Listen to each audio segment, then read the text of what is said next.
Good afternoon. Thank you. The Board of Trustees from the LSL Union School District welcomes the community and everybody present to our Board of Trustees meeting today, Wednesday, July 20th. Good afternoon. Thank you. The Board of 2022. Trustees. I don't say it again? Okay, thank you. Okay, so we'll start at this time and we'll ask our board clerk, Mr. Fernando Mercado, to please take roll call. Mr. Robert Ocampo, Mrs. Leticia Garcia, Mr. Jimenez, Mrs. Gilpas, Here, and our board president, Mr. Jimenez, is not feeling well tonight. That's why I will be presiding over the meeting, hopefully doing a good job by you. So thank you. And we'll go ahead and go to the Pledge of Allegiance, and our new Assistant Superintendent of Human Resources, Mr. Arturo Duran, would you please lead us?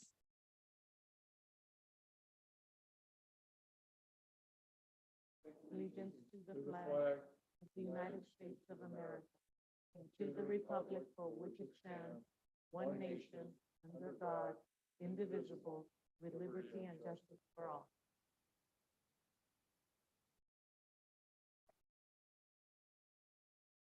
Thank you. We'll go on to opening items. D, Spotlight. This is an opportunity to feature up to a 3-minute presentation on the positive things that are taking place throughout the district. Do we have any spotlights, Mr. Koenig? There are no spotlights tonight. Thank you. And we'll go on to opening items. E, adoption of the agenda. This is an action item. May I please get a motion? you have a motion? Mr. Mercado, thank you for the first motion. Trustee Garcia, thank you for the second. Is there any comments or questions? I will call for the vote then. All those in favor, please say aye. Aye. Aye.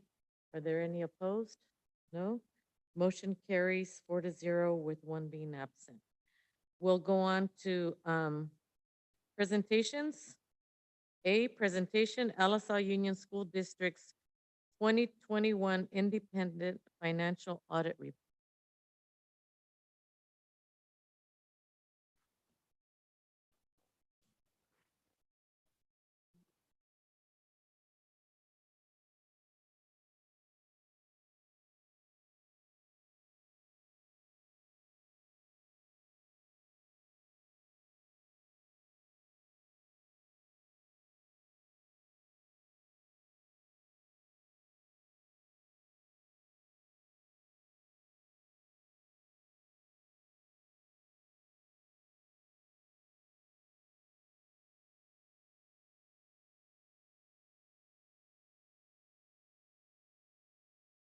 Should the light be green?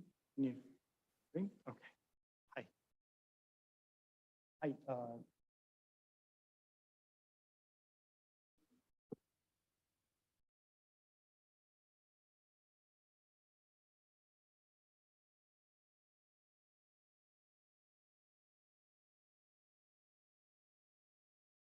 there it goes. Okay, all right. Thank you to the superintendent and the board members and district staff for inviting us to present the audit for the 2021 fiscal year. The audit process is starts with a sample of school sites. We head out and test state compliance. Basically, that's where the attendance rolls starts and rolls into your P2 for apportionment. Then at interim, what we do is we go to the district office and we visit usually prior to the closing of the books as well for preliminary compliance and procedural testing. And again, after the unaudited actuals are complete for year-end balances, testing, and drafting of the audit report. A significant amount of work was completed at that time remotely, which was not the norm. The summary of opinions and findings, we're going to jump right into the independent auditor's report. The meaning behind unmodified, unmodified meaning that, in our opinion, the financial statements were presented fairly in all material respects. In all materials respects, the respective financial position.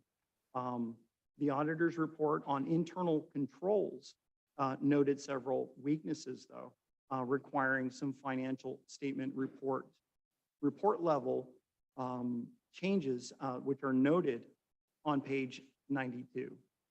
The adjustments increased deposits and investments to the general fund and decreased deposits and investments to the retiree benefit fund by approximately the same amount. The cafeteria fund, the adjustment there increased the store's inventories by 311,000. There were no other findings or observations reported to management outside of the main audit report. So there weren't any management letter type findings. The opinions on federal and state compliance noted no findings. Components of the audited financial statements, we begin with the management's discussion and analysis on pages 4 through 12. Management's opportunity to put a narrative to the financial numbers and information presented in the financial statements. These are basically your cliff notes for financial statements, and apply a comparison to the prior year as well. The financial statements, the statement of net position and statement of revenues, expenses, and changes in net position are on pages 13 and 14. The beginning, but it includes all fixed assets and long-term obligations of the district. And the beginning balance of the statement of net position was restated in 2021 by $157,346 because of the implementation of GASB 84, which created a new fund called the Student Activities Fund.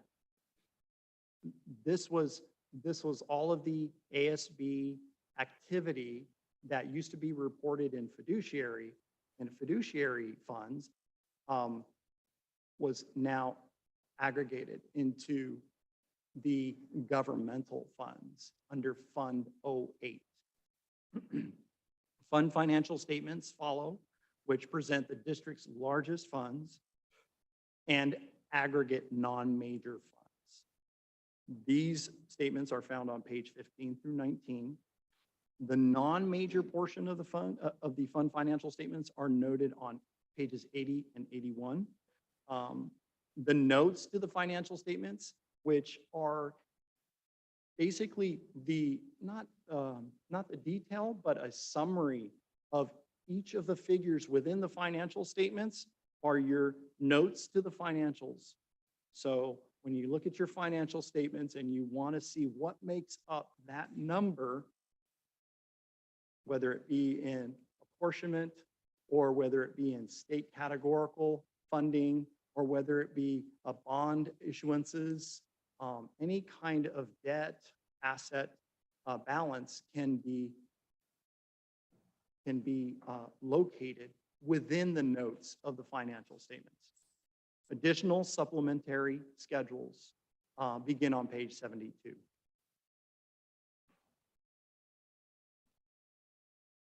The statement of net position.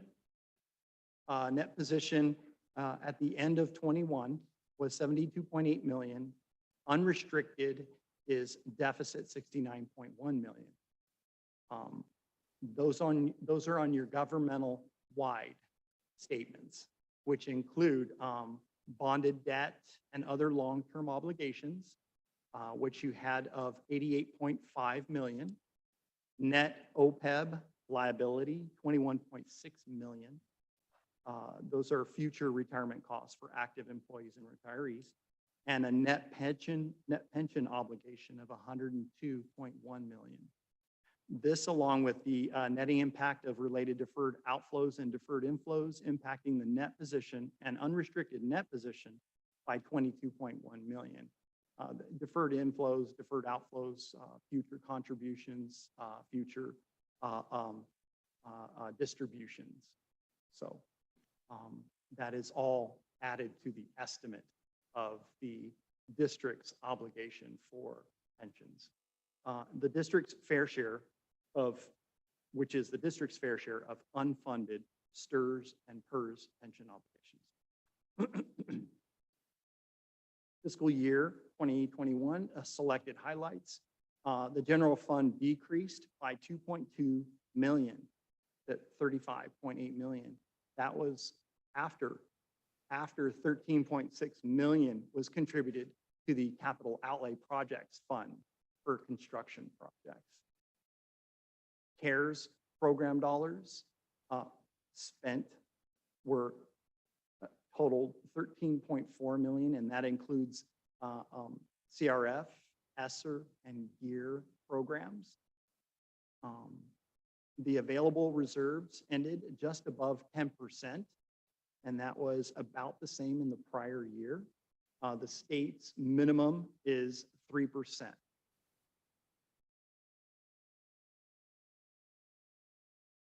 Thank you. And are there any questions? Any of the board members have questions or comments?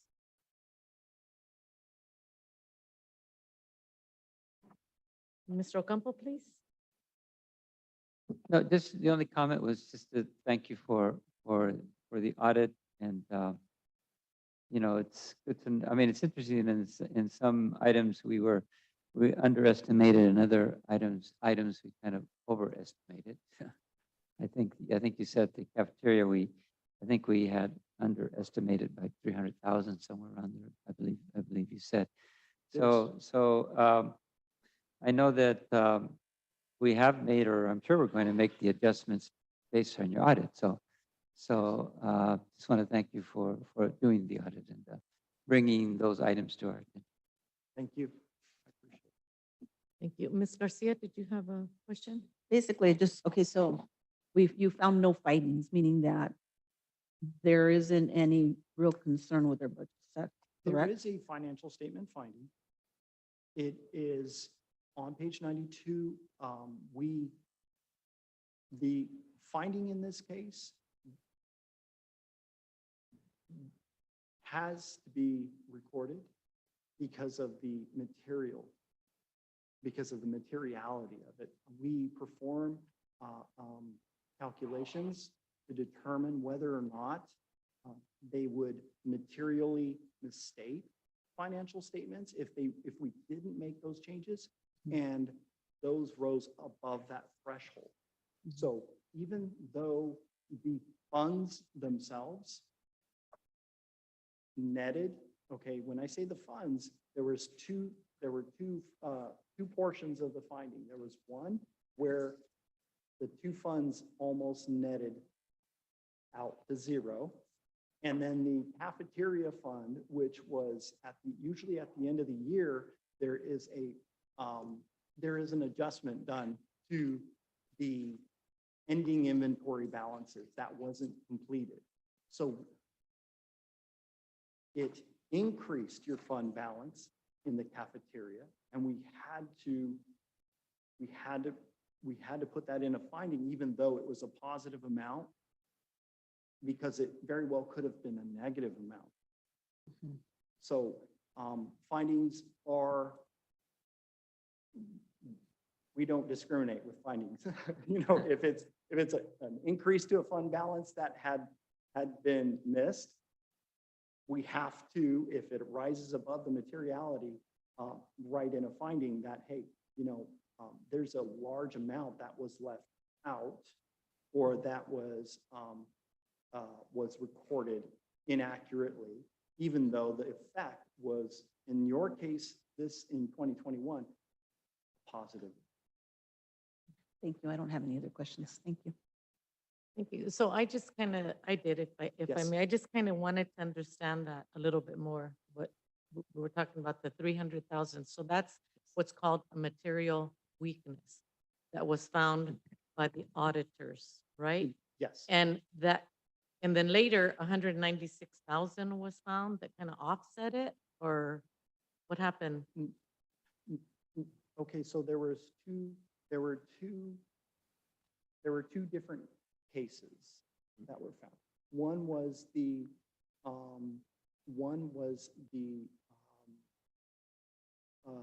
recording of contributions for the retiree benefit fund.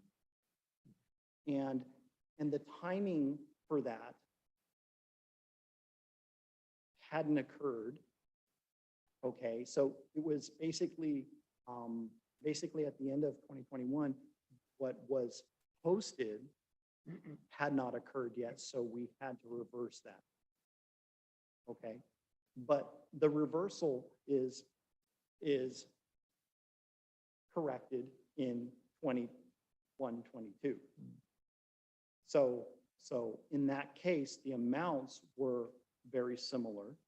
So the net effect of those adjustments was, even though the net effect was almost immaterial, it was to separate funds. And we have to look at materiality by opinion unit, and that is by fund. So even though we would like to say, well, the net effect really didn't change on your fund balances in total, but we have to look at the fund itself. And Yeah. so when it's reported, who is it reported to? In this case, to the state. To the state? And In are this we in case, to the trouble? state. Are we in trouble? No, you're not in trouble. It's one of those things where we want to bring it to your attention, bring it to the state's attention, and try to find a remedy.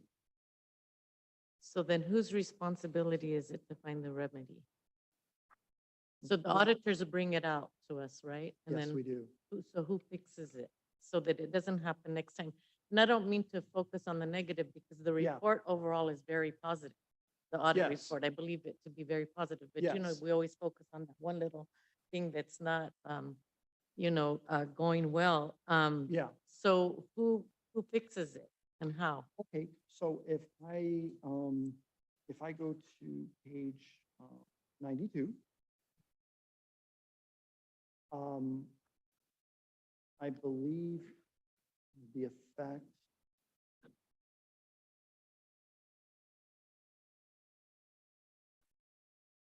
the corrective action plan is what we request from our clients when there's a material or a finding of this nature.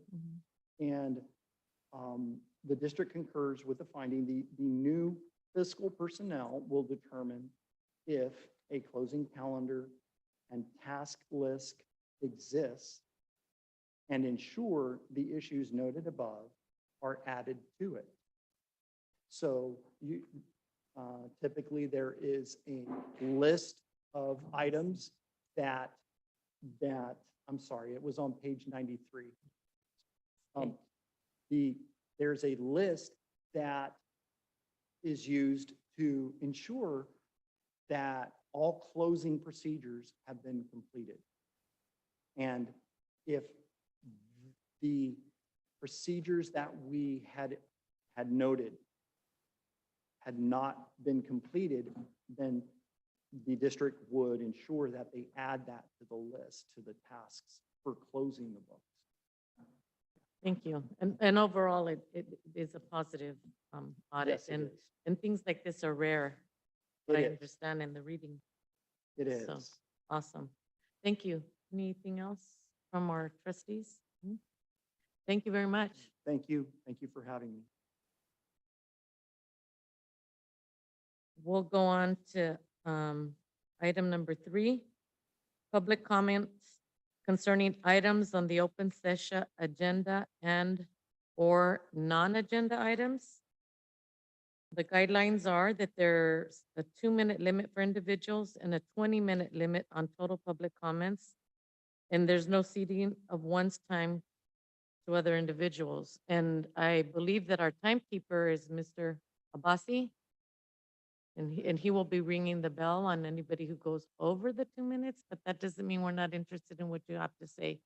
As it states on the agenda, you can email the board or call us if you want to go beyond your 2 minutes, but for the sake of running an efficient meeting, it's 2 minutes.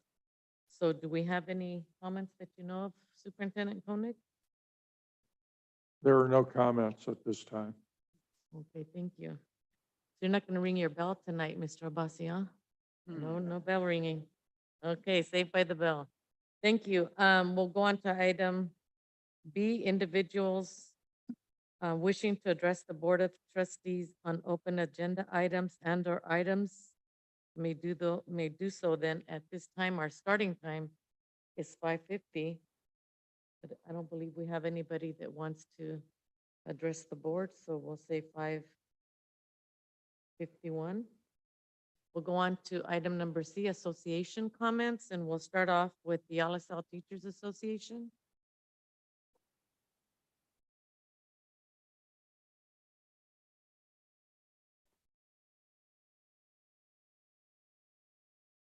Everyone. Okay, so good evening, everyone. All of your titles. I'm Estela Mercado Rodriguez. I'm the Vice President of the LSL Teachers Association. And on behalf of Jaime Pastoriza, who's in Mazatlan, by the way, I want to welcome all of us back to the 2022-23 school year season. And on behalf of Jaime and the entire executive board team, we want to welcome Mr. Arturo Duran, our new human resources person, director. And we look forward to working together, sir. So welcome to the LSL Familia. I'd also like to thank the LSL Professional Development Committee, because in conjunction for the last 7 years, actually, the association has been working with the district on providing some excellent professional development days to our new teachers in our 2-day new teacher academy that we've established. And today was our first day, and it went off like clockwork as usual. So that was really awesome to the entire team. And as always, you know, I want to thank the district and the LSL Teachers Association negotiations teams, because we were able to see the earnings or the some of the benefits of the agreement that we reached with regards to our contract. And I know that a lot of our teachers were very happy to have that. The money's fine, but some of the working conditions definitely that we work for are really welcome. So thank you to all. We look forward to working with every single one of you. And let's welcome back everyone, and let's get the show on the road, because here we are. Take care. Thank you, Mrs. Mercado. Next, California School Employees Association.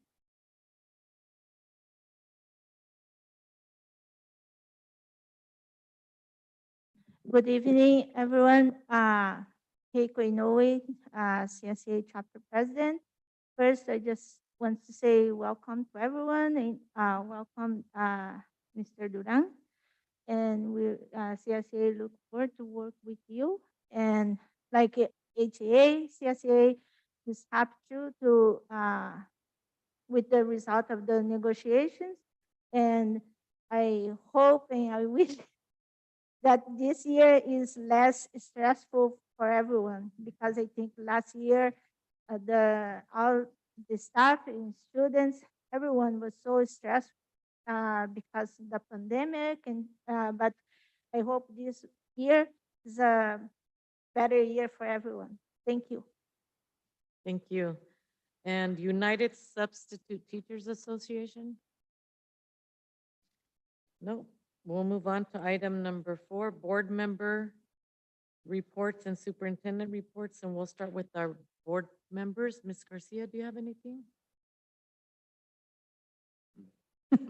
No, I just want to wish everyone a great start of a new year. It's exciting to go back. I think the kids are probably really excited, and I just hope that you know, we keep ourselves healthy and strong, and COVID leaves us for good, and we don't say hello to the monkeypox. So Hope everybody has a great start to the year. Thank you. Thank you, trustee Garcia. Mr. Mercado, do you have anything? Just welcome our staff back. We know it's been difficult this past year with everything going on, but I'm very optimistic for this coming year. So I just want to wish the staff well. Mr. Ocampo? Yeah, please. also, I'd like to welcome the staff back, and I would just like to remind teachers in general, to not forget and never to doubt, the power that you have as teachers sometimes is to bring a student to the side and to encourage that student and tell them that they can go to college and they can be successful, because you do have that power. And many times those little side conversations do make a big difference, I mean, sometimes you may not see the results for years to come, but there's all kinds of examples in the literature, that you read everywhere where a teacher or someone took someone to the side who was never thinking of college, encouraged them to go, they went, and then they became this fantastic, successful person, and they owe it to a teacher, so just a reminder, a friendly reminder to teachers, don't, remember the power that you have and keep doing the great job that you're doing. Thank you. Thank you, Mr. Ocampo. Superintendent Koenig? Yes, I also want to welcome everybody back. Today, the site staffs reported back, and tomorrow we begin our leadership retreat, which will be tomorrow and Friday. So the school year 2022-23 is getting underway, and we're looking forward to getting the kids back in the classrooms on the 3rd of August.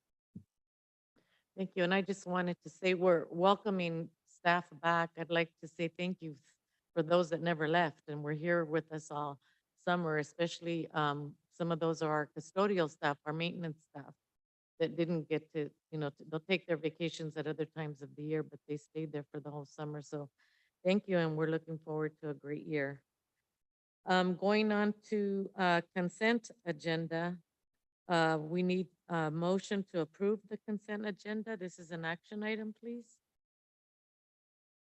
Mr. Ocampo, Second. Mr. Mercado seconds it. Is there any comments or are there any questions from board members? No? Uh, Eh, Yes, Just, Mr. Ocampo. just a comment. I was, I know that we're, and I don't remember the exact items, but I know that we are okaying a contract with San Jose State, no, I'm sorry, Monterey Bay University to have intern teachers come and I believe teach with us. I believe it's for a period of 2 years, if I'm not mistaken. And also I know that we have another contract with San Jose State to bring in some counselors. I'm not sure if they're interns, they may be interns, and also psychologists from San Jose State. So I'm curious, do we, are these people do we actually have people in the program that will be starting this year? Or is this a contract where we're looking at in the future bringing in these interns?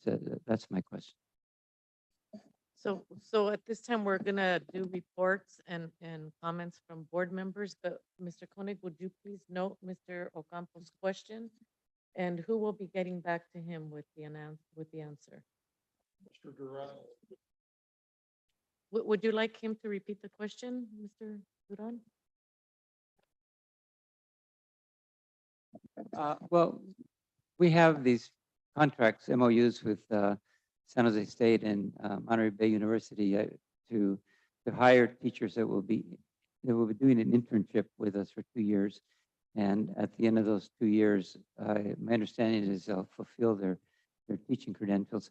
My question is, are these people already going to begin in the fall, or are we looking to bring them in at a future date? I'm just curious whether it's actually happening now, at the beginning of school, whether we got actual live bodies on the ground, or if that'll happen later on.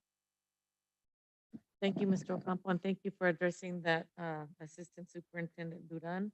So we have a motion by Mr. Ocampo, a second by Mr. Mercado. We had our comments or questions. If there aren't any more, then I'll go ahead and call for the vote, please. All those in favor say aye. Aye. Aye. Any opposed? Thank you. Moving on to business services, item number 7. A, review schematic design of district office annex. Who will be doing that? That'll be Mr. Abbasi.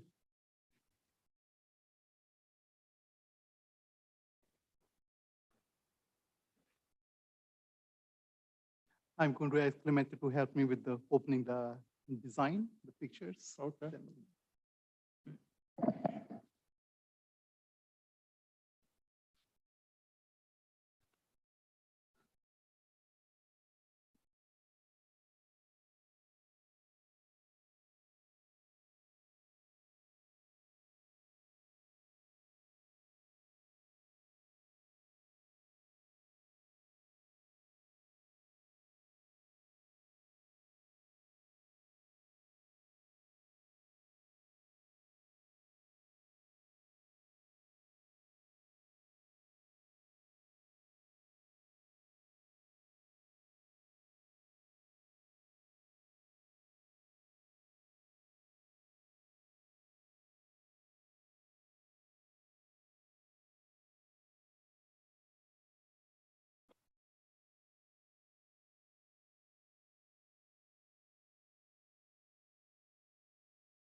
Second picture. Yes.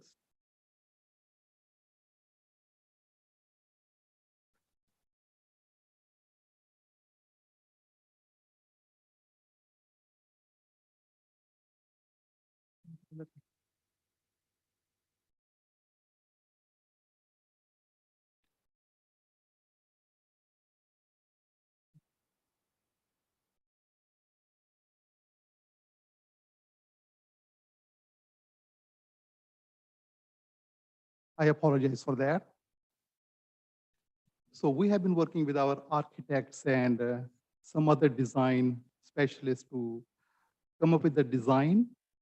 Our plan is to make this facility more usable, and it has so much potential for more office space. Currently, if you look at this picture, we are currently sitting in section A. This is 155 Barden Street or Barden Road. In the back, we have section B.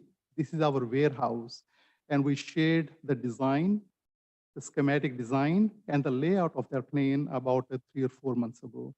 And Board of Education actually gave us a very good response for that. They liked that plan. Going with the same theme, we think that we have another parcel of land, which is shown as C in this picture. What we are going to do is we are going to create a new office annex building in this area, and that is going to house some of the personnel which are currently working in 1205 Market Street. To be more specific, special education department. That building has become very limited in use because of many reasons, and the biggest reason probably is the parking situation over there. If you go there in the morning or afternoon, there is no parking there. It's a very limited use space. So we think that we have a potential to bring them at 155 Barden Street and make it more friendly. This is our site plan. Let me go to my second picture.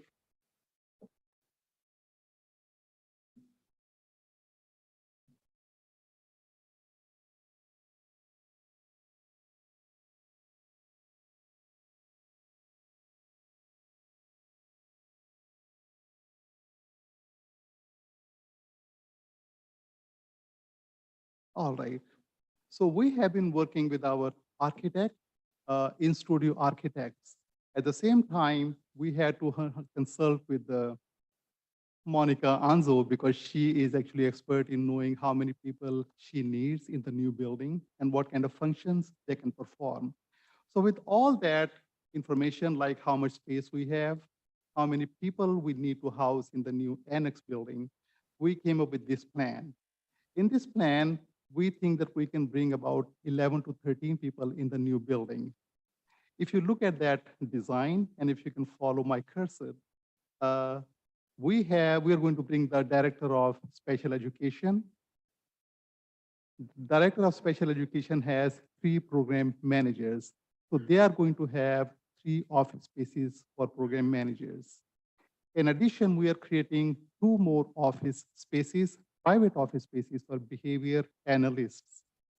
Along with that, we need some space for clerical space and for translators. And they are in this area, which is shown by my cursor. We are going to create a new restroom for the new personnel that we are going to house in the new building, because they're not going to travel to the old building, which is A or B in this site area. Next, we also need a nice space for meetings. We are going to create a big, huge meeting space here. And the good thing about this office space is it has a flex wall in between. So they can be 2 separate meeting rooms, or if they have a spare need for a meeting which requires kind of assembly for different files or assembling some folders or some computers, we can remove the flex wall, and that becomes a very nice size meeting space. So that's the plan for this, the new site for this area. One thing which is not shown here, it was in the previous picture, is the parking situation. When we bring about 11, 12, or 13 people to the new building, we need at least 15, 16 new parking spaces. And the reason is we need spaces for personnel, staff in this area. At the same time, they are going to have meetings with parents and community members from time to time. For them, we need additional parking space. We have enough capacity here for additional parking spaces. If we add parking spaces between this new office annex building and the warehouse that we previously shared, that is about additional, I think, 55 to 56 parking spaces for a warehouse and this office annex that we are planning on. If Board of Education likes this plan, because we have shared that with the community and Board of Education, then we can really move forward with this plan. And if we go with this plan, I think we can finish the construction of warehouse and its annex by August 2024. If we look at the cost estimate of building these 2 buildings together, that is about $11.5 million.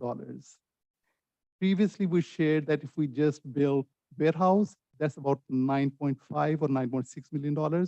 So this additional annex is going to cost about roughly $2 million. That's the estimate as of right now. Estimates change because of economy, because in the construction industry, it changes very fast. But based on this estimate right now, it's about $11.5 or $6 million. And I think we have enough money in our funds, building funds, to afford this kind of construction. And I would love to answer any questions if you may have. Mr. Mercado? Thank you, Mr. Abassi. If I'm reading the schematic correctly, it's gonna house 13 staff members? Or how many do you estimate this portion, this building will house? So there's 4, 6. That's about 11 people right now. 11 or 13 people. Right, Monica? 13. Yeah, that's what I just Yeah. wanted to make sure, about 13.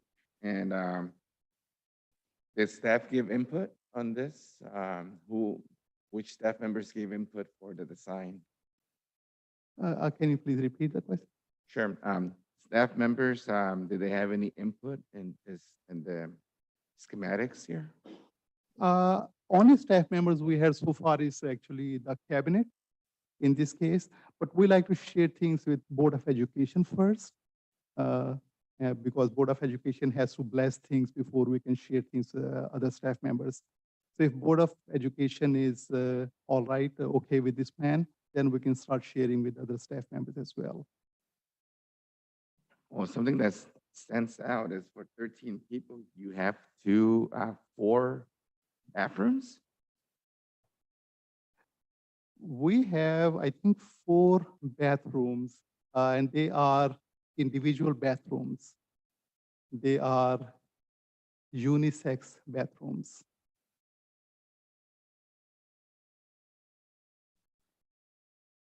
And that's in addition to, I think, the 4 bathrooms that we have in the warehouse, which is in the back of 155 Barton Street.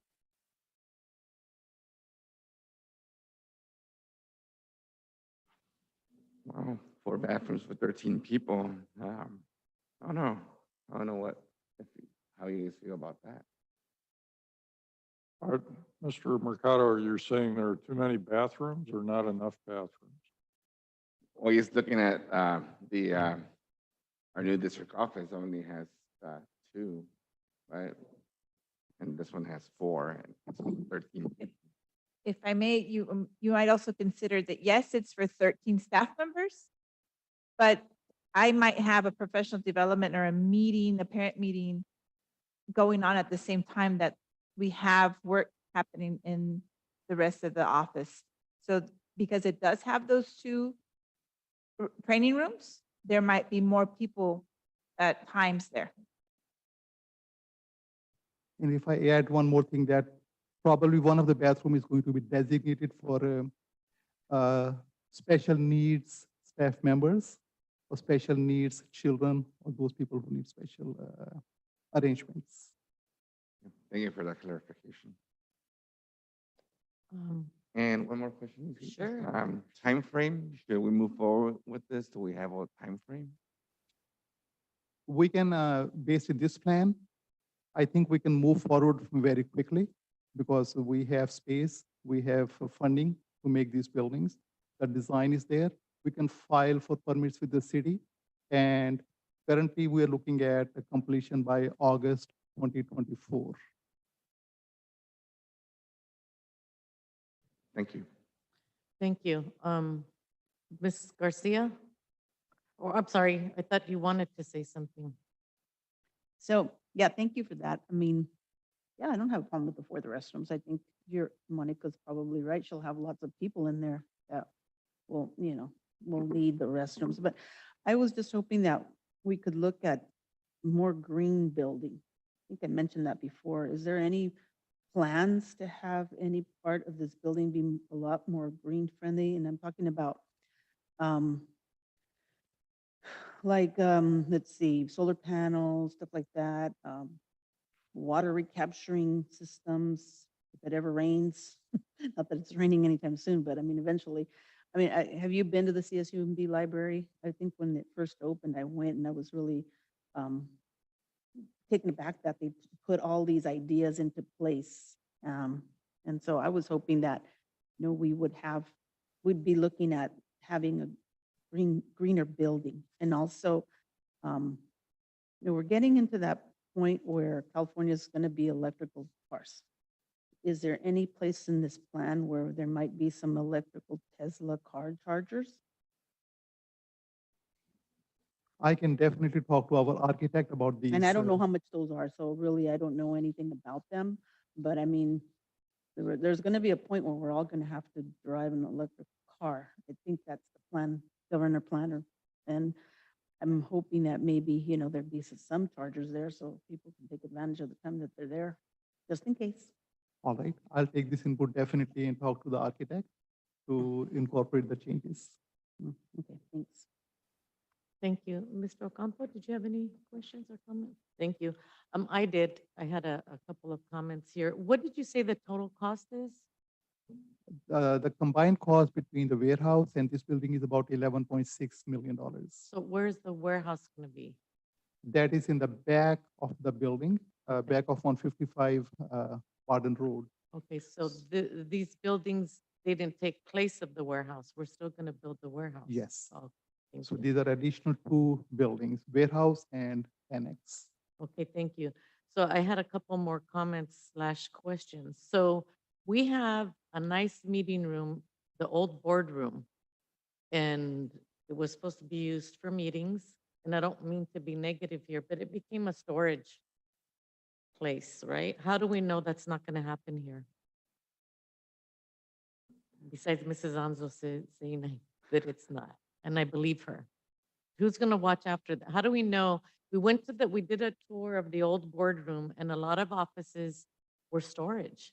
Is there room for storage here? Did you design I mean, not you, but was storage taken into consideration here? It has small space for office supplies, but does not have room for big storage items. This building is not too big to begin with, so it does not have much storage in here. But the warehouse, which is in the back of 155 Barton Street, it has actually large storage space for small and large items. So would That warehouse is going to have a place for storing records because we have tons of paper records. This also has space for storing other items like tables, chairs, some of the equipment. It can handle all of that. It's a pretty large warehouse, so it can handle all of that. At the same time, when some of the personnel move from the village, which is next to Barton School, some of the space becomes available there, and that can be used for additional storage.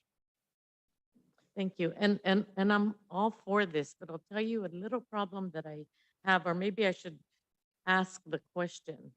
Do all of our schools have a place where a student who feels sick can go to a private little office and talk to the nurse? Do the health techs / clerks have a private place at the school sites where students can go and have a little privacy? If I understand correctly, our schools have a nurses stations or Do they? nursing offices. Oh, okay. Students can go there if they are feeling sick. And it's a private office? Yes. Okay. I see a Yes. lot of heads there. Thank you.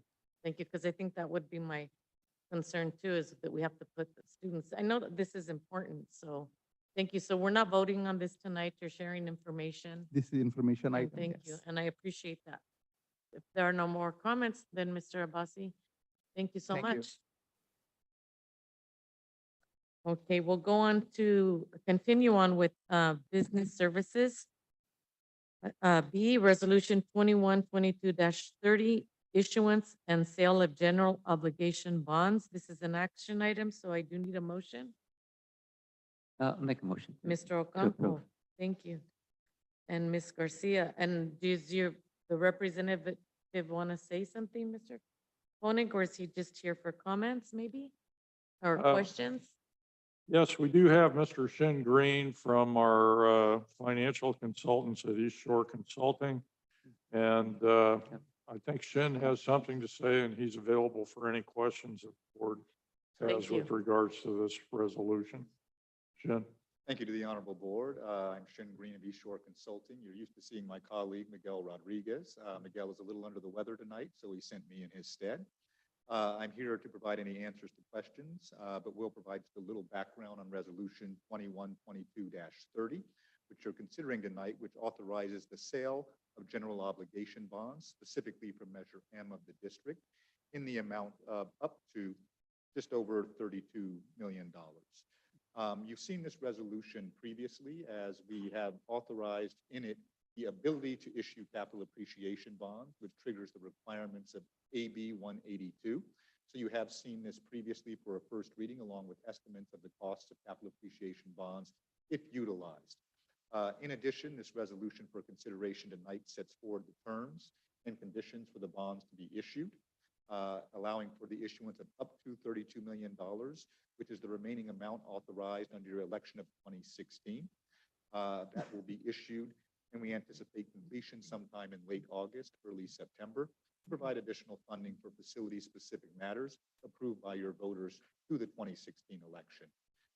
With that, the resolution also approves as to form documents. These are documents you'll see in the attachment that have blanks in them. These are for completion as we proceed with the process and setting interest rates, obtaining ratings, things of that nature. The two documents that are attached to this for approval in their format by the resolution itself are the bond purchase agreement. That would be the agreement between the district and the underwriting bank, which provides the service of issuing or selling these bonds to the end user. And also you have here the preliminary official statement, which is the offering document, the thicker of the documents in your packet, which gives a bunch of details and information on the district, its finances and history.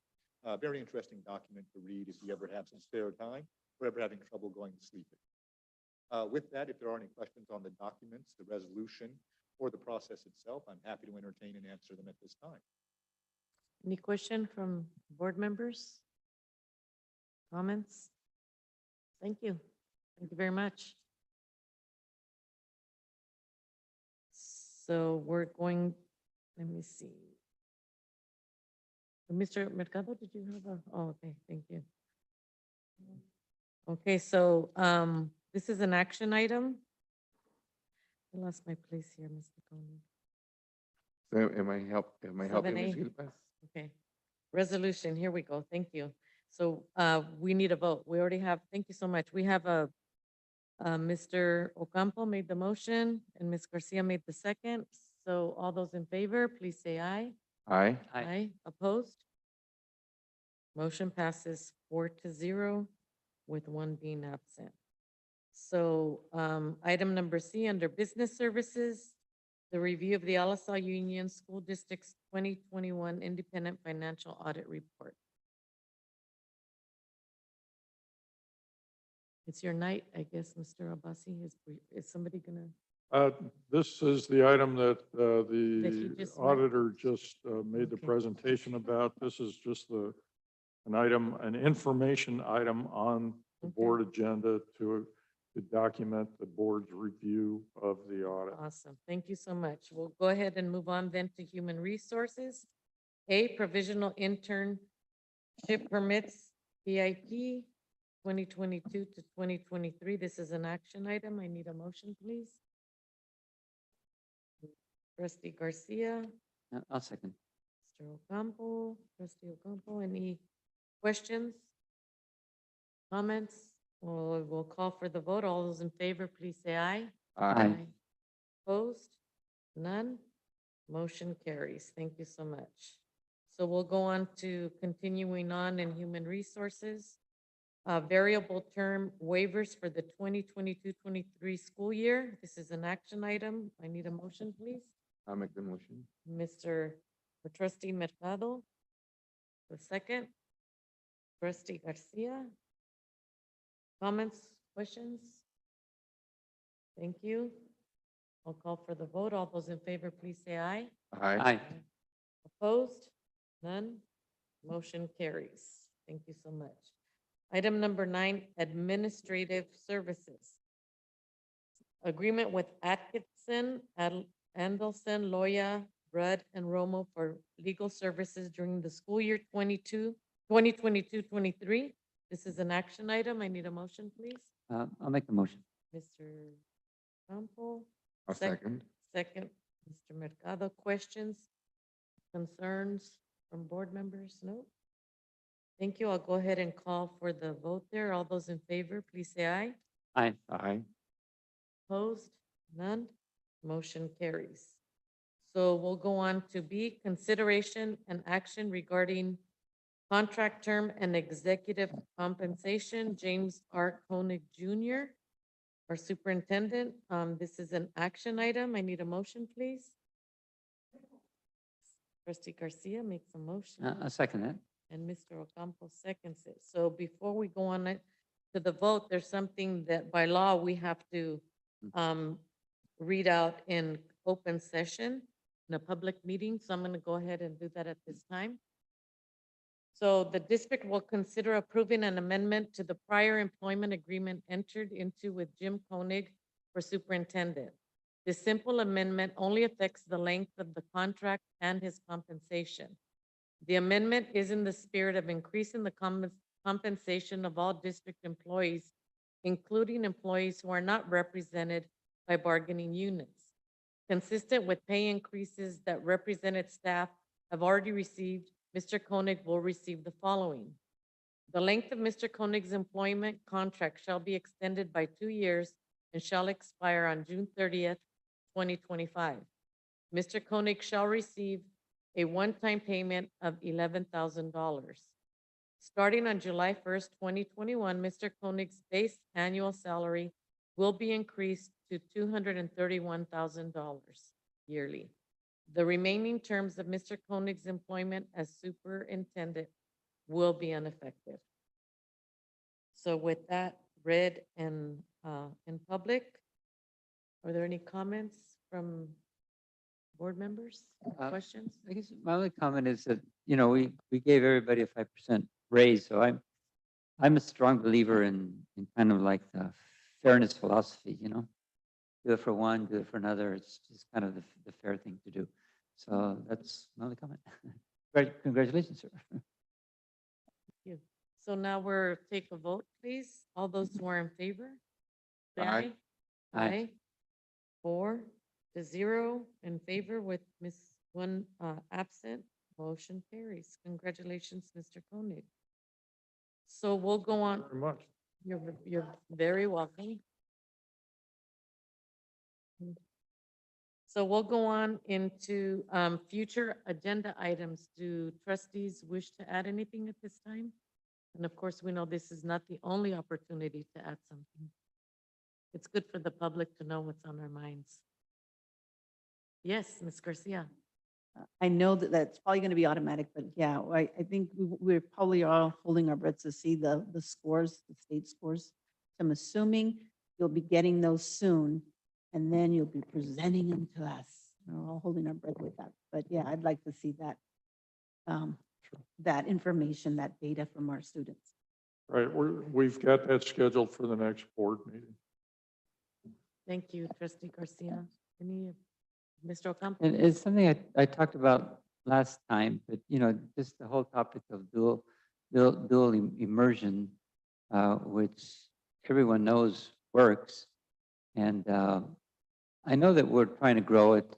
I know there's some, you know, difficulties, but just wondering if we can't like have a, you know, what do you call these as a future agenda item?